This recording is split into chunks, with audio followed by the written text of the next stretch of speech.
ನೋಡಲ್ಲ ಇವತ್ತೇನಾದ್ರೆ ಎಲ್ಲ ವಿಷಯನ ಹೇಳ್ಬಿಡೋಣ ಹಿಡಿಸ್ಕೊಳ್ಳೋದ್ ಬೇಡ. ನೋಡ್ಲಾ ಚೊಂಚ ತೋಟದಾಗಿ ನಡೆದ ವಿಷಯ ಯಾವುದೇ ಕಾರಣಕ್ಕೂ ನಿಮ್ಮ ಅಕ್ಕಗ ವಿಷಯ ಗೊತ್ತಾಗ್ಬಿಡುತ್ತೆ ಗೌಡ್ರೆ. ಆ ನನ್ನ ಮಕ್ಕಳನ್ನ ನಾನ್ ನೋಡ್ಕೊಂತೀನಿ ಬಿಡ್ರಿ ಗೌಡ್ರೆ. ಸಿಂಗಾರಿನ ಬಹಳ ದಿವಸ ನೋಡಲ್ಲ. ಹೌದು ಕಣ್ಣ, 2 ವಾರ ಆಯ್ತು ನೋಡೇ ಇಲ್ಲ.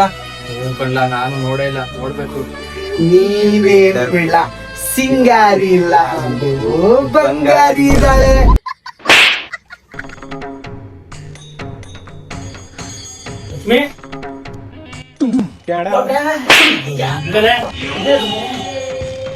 ಅಯ್ಯೋ ನನ್ನ ಹೆಂಡತಿ ಲಕ್ಷ್ಮಿ ಹತ್ರ ಎಲ್ಲಾ ವಿಷಯನೂ ಹೇಳಕ್ ಬಂದ್ರ ಇವರು.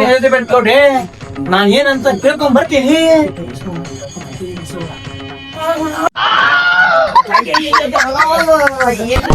ಅಲ್ರಲ್ಲೇ ಇಲ್ಲ ಬಂದಿರಿ, ಏನ್ ಸಮಾಚಾರ?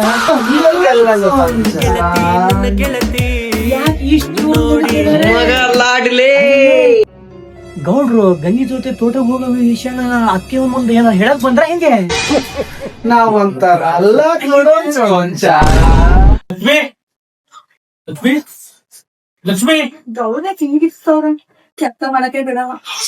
ಲಕ್ಷ್ಮಿ ಲಕ್ಷ್ಮಿ ಲಕ್ಷ್ಮಿ ಲಕ್ಷ್ಮಿ ಈ ಗೌಡ ಕೆಲ್ಸ ಮಾಡಕ್ಕೆ ಬಿಡಲ್ಲ. ಏನ್ರಿ ಗೌಡ್ರೆ? ಅಲ್ ಕಣಿವಿ ರಮೇಶ್ ಅಂತ ಅನ್ಯ ಏನಾರು ವಿಚಾರ ಹೇಳಿದ್ರ? ವಿಚಾರನ? ಏನ್ ವಿಚಾರ? ಐಕ್ಳು ನನ್ಗೆ ಏನು ಹೇಳಿದ್ನಲ್ಲ.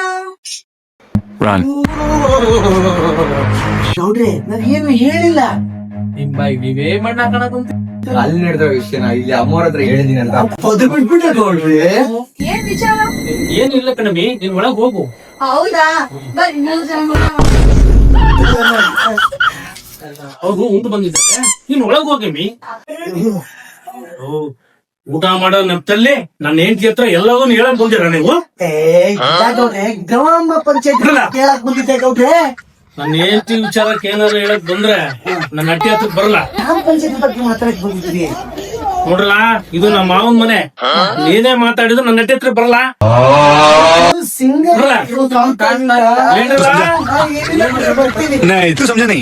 ನನ್ ಮಕ್ಕಳ ತೋಟದಲ್ಲಿ ನಡೆದ ವಿಚಾರನ ಹೆಂಡತಿ ಹತ್ರ ಹೇಳಕ್ ಬಂದಿರಾ? ಏನಪ್ಪ ಇಟ್ಕೊಂಡು ನನ್ ಮಗಳನ್ನ ಕಾಳಾಕಕ್ ಬಂದಿರಾ? ಕಂಡ್ರಲ್ಲ ನನ್ ಮಕ್ಕಳ